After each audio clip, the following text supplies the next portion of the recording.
এ কি রাকি, তুই?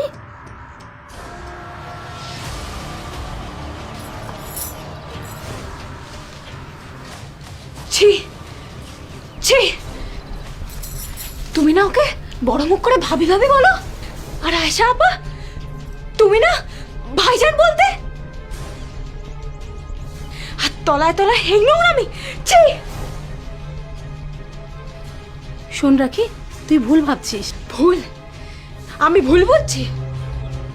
আর এখন শাক দিয়ে মাছ রাখতে চাইছো? রাকি, চুপ, একদম চুপ, কোনো কথা বলবে না। লজ্জা করে না? তুমি আবার কথা বলছো? এতদিন লোকের মুখে শুনতাম, কোনোদিন বিশ্বাস করিনি, কিন্তু আজকে আজকে নিজের চোখেও দেখলাম আর কানেও শুনলাম, আর এর ওপর কোনো কথাই হয় না। তবা তবা, ঘরে বিবি বাচ্চা থাকতে তুমি এইসব করে বেড়াচ্ছ। ছি ছি। আর আয়শা আব্বা, যখন রাজু ভাইয়া জানতে পারবে যে তুমি এইসব, ভাইয়া আসুক, সব বলবো তাকে।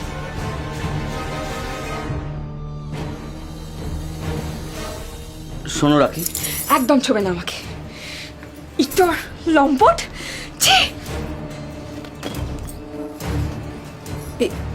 এ কি হবে কানাত? তুমি চিন্তা করো না ভাবে, আমি দেখছি।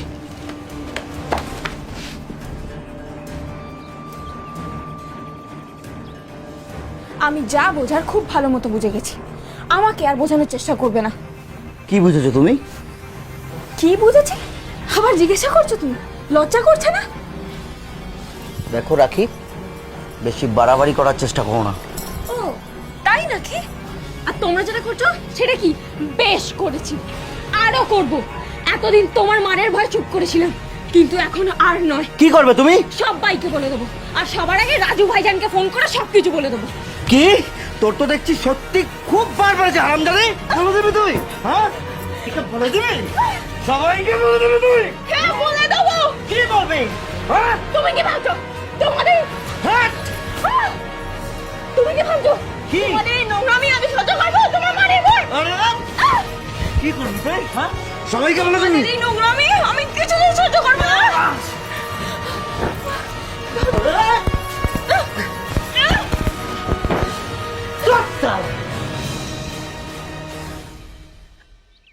কানাত ভাই, ও কানাত ভাই, কানাত ভাই কোথায়? কি ব্যাপার ভাবি? একটু দরকার ছিল, আমার ঘরে একটু আসবে? চলো যাচ্ছি। খবরদার।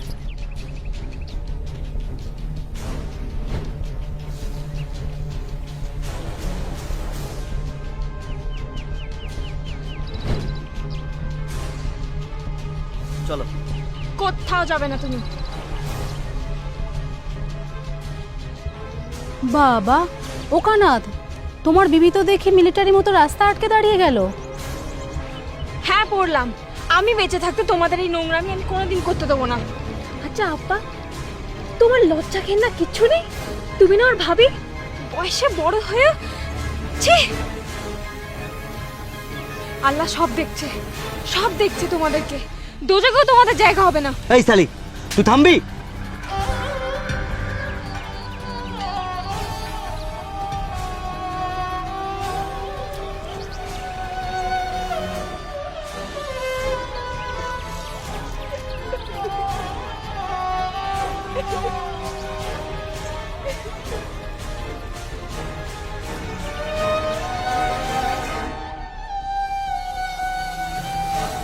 তোমার বিবি কিন্তু ক্ষেপে উঠেছে কানাত, আমি ওর চোখে আগুন দেখেছি।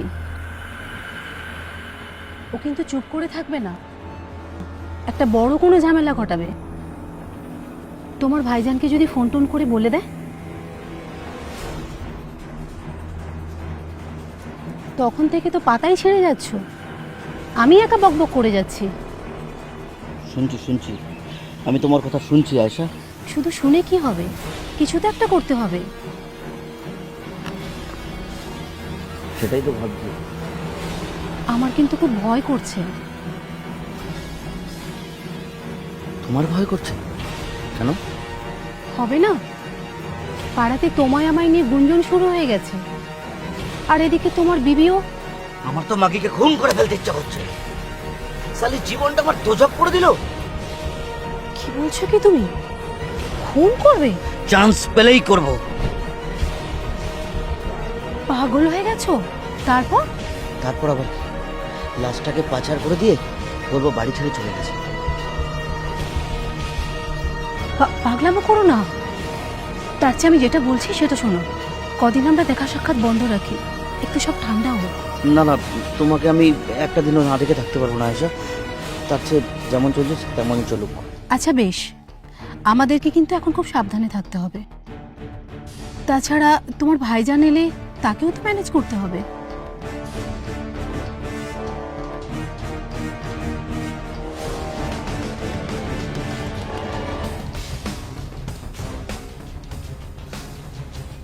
না, আমার সামনে এইসব একদম চলবে না।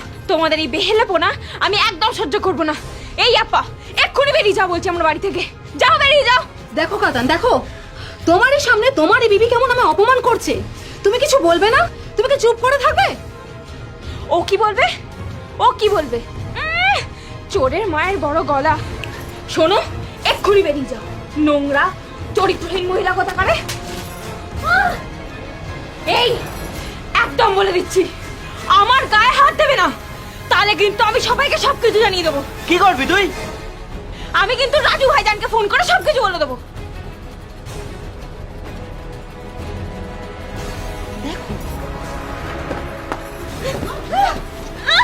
ফোন করবি?